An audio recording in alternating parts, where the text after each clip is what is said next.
Traffic police नहीं, अब व्यापारी उतरे सड़क पर। हिलकार्ड रोड व्यापारी संघ की अनोखी पहल।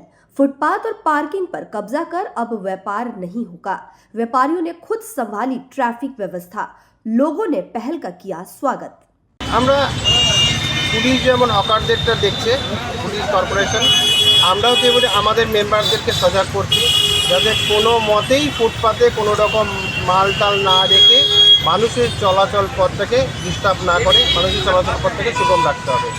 আমরা অ্যাওয়ারনেস করছি এবং এরপরে যদি পুলিশ প্রশাসন কোনো রকমের ব্যবস্থা নেয় তার দায়িত্ব তাকে নিতে হবে, সমিতি তার কোনো দায়িত্ব নেবে না। আমাদের ক্যাটাগরিতে সেরকম নেই, যারা ফুটপাথ ব্যবসায়ী তারা আজকে দোকানের বাইরে কোনো রকমে অন্য দোকান করা যাবে না। আমাদের ক্যাটাগরিতে সেই ব্যবস্থা নেই। সরকাররা বসেছে, আমরা তাদেরকে অ্যাওয়ারনেস করেছি যে জায়গাটাকে খালি করে দিতে হবে। ফুটপাথকে কোনো রকমই ডিস্টার্ব করা যাবে না, মানুষের চলাচল পথকে সুগম রাখতে হবে। কিছু কিছু দোকানদার আছে তাদেরকে আমরা সজাগ করছি, তাদেরকে আমরা অ্যাওয়ারনেস করছি।